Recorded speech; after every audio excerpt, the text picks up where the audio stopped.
اعلیٰ حضرت سے پھر کسی نے پوچھا جی رب اپنے حبیب کی شانیں کیسے بیان کرتا ہے؟ فرماتے ہیں احمد رضا وہ بھی تمہیں بتائے گا۔ صفحہ نمبر 197 پر جی کمال کر دیا جناب۔ ایک دن ہم کلام ہوا، اللہ تعالیٰ اپنے محبوب کریم صلی اللہ تعالیٰ علیہ وآلہ وسلم کی ذات پاک کے ساتھ، صفحہ نمبر 197 اللہ اپنے محبوب کو کہتا ہے یا محمد صلی اللہ علیہ وسلم، یہ جملے لکھے ہوئے ہیں جی 197 جلد نمبر 30، انت نور نوری، انت نور نوری، اے میرے حبیب آپ میرے نور کے نور ہیں۔ یہ تو تاکہ سب کو سمجھ آ جائے اس لیے رب نے فرمایا، ورنہ جملہ یہی انت نوری، تو میرا نور ہے، لیکن کہا انت نور نوری، آپ میرے نور کے نور ہیں۔ مولوی صاحب کو پریشانی لگ گئی کہ آپ اگر حضور کو رب کا نور مانتے ہیں تو اس میں تجزی اور تقسیم ہو گئی، تو اس کا مطلب ہے کہ رب کے نور کے ٹکڑے ہو گئے، رب کا نور کم ہو گیا۔ تو کسی نے کہا نہیں اللہ کا نور کم نہیں ہوتا۔ تو مولوی صاحب نے جیب سے ایک دھاگا نکالا اور دھاگے کے ٹکڑے کیے، کہا دیکھو نا ایک دھاگا ہے، اس کے ٹکڑے کریں تو دھاگے میں کمی آ جائے گی۔ تو اگر حضور رب کے نور سے تخلیق ہوئے تو معنی یہی ہوا کہ پھر رب کے نور میں کمی آ گئی۔ وہ عاشق بیٹھا ہوا تھا، کہنے لگا مولوی صاحب رب مثال نور کی دے رہا ہے اور آپ دھاگے نکال کر دکھا رہے ہو۔ اس نے کہا نہیں پھر مسئلہ سمجھاؤ۔ کہا مسئلہ یہ ہے کہ اللہ فرماتا ہے میرا محبوب میرے نور سے تخلیق ہوا ہے، جس طرح ایک چراغ جلا لو اس سے 1000 چراغ جلا لو تو پہلے چراغ کی روشنی میں کمی نہیں آتی۔ اور یہاں تو حال یہ ہے کہ رب فرماتا ہے اللہ نور السماوات والارض مثل نورہ کمشکاۃ فیہا مصباح المصباح فی زجاجہ الزجاجۃ کأنہا کوکب دری یوقد من شجرۃ مبارکۃ زیتونۃ لا شرقیۃ ولا غربیہ یکاد زیتها یضیء ولو لم تمسسہ النار نور علی نور یہدی اللہ لنورہ من یشاء ویضرب اللہ الامثال للناس واللہ بکل شیء علیم۔ اس سورہ نور کی ایک آیت کا ترجمہ اعلیٰ حضرت نے 2 لفظوں میں یوں کیا، آپ فرماتے ہیں شمع دل مشکات تن سینہ زجاجہ نور کا، اور تیری صورت کے لیے آیا ہے سورہ نور کا۔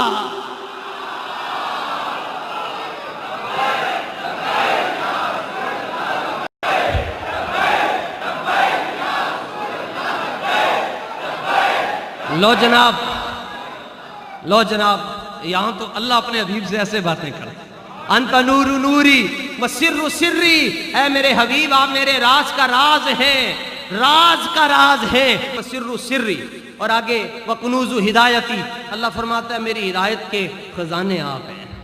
لیکن جس جملے نے بڑی چس دیتی ہے جڑی پنجابی تانوں بھی سمجھ آ جائے گی، مینوں بڑا ہی لطف آیا۔ اعلیٰ حضرت نے جملہ لکھا، اللہ تعالیٰ اپنے محبوب کریم صلی اللہ تعالیٰ علیہ وآلہ وسلم کو ارشاد فرماتا ہے فَجَعَلْتُ فِدَاءً لَكَ، اتنا جملہ تو طلباء کو سمجھ آنا چاہیے۔ فَجَعَلْتُ فِدَاءً لَكَ مُلْكِي مِنَ الْعَرْشِ إِلَى مَا تَحْتَ الْأَرْضِينَ كُلُّهُمْ يَطْلُبُونَ رِضَائِي وَأَنَا أَطْلُبُ رِضَاكَ يَا محمد صلی اللہ علیہ وسلم۔ توجہ رکھیے گا، آج کے زمانے میں ہر فتنے سے بچنے کا ایک ہی حل ہے کہ انہیں جانا انہیں مانا، بس اس کے علاوہ حل کوئی نہیں ہے۔ اللہ تعالیٰ ارشاد فرماتا ہے محبوب آپ میرے نور کا نور ہے، میرے راز کا راز ہے، میری ہدایت اور معرفت کا خزانہ ہے۔ فَجَعَلْتُ فِدَاءً لَكَ مِنَ الْعَرْشِ إِلَى مَا تَحْتَ الْأَرْضِينَ، محبوب عرش اولا سے لے کر تحت الثریٰ تک جو کچھ بھی ہے میں نے سارے کا سارا تیرے نام پر قربان کر دیا ہے۔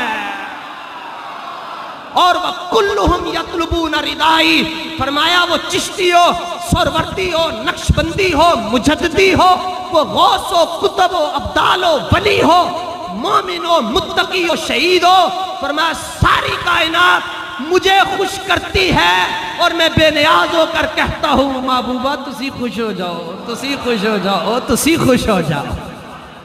حضور سے صحابہ نے پوچھا یا رسول اللہ پھر آپ کب خوش ہوں گے؟ فرمایا جدوں آخری جنت ہی ٹر جائے گا سی خوش ہو جاواں گے۔ تہے عرش سجدے میں سر کو جھکایا، بکھر کر زلفوں نے یہ رنگ لایا، یہ کہہ کر خدا نے نبی کو اٹھایا کہ پیارے تیرے گیسو کیا مانگتے ہیں؟ یہ سن کر کہا مصطفیٰ نے یا الہی، یہ کہتی ہے میرے گیسوں کی سیاہی، سیاہ بخت امت کی کر دے رہائی، میرے آنسو بس یہی دعا مانگتے ہیں۔ یہ سن کر کہا خدا نے تو نہ گھبرا اے محمد، میرے سامنے عرش پر تشریف لا یا محمد، تو چاہے جسے بخشوا یا محمد، ہم تو بس تیری رضا مانگتے ہیں۔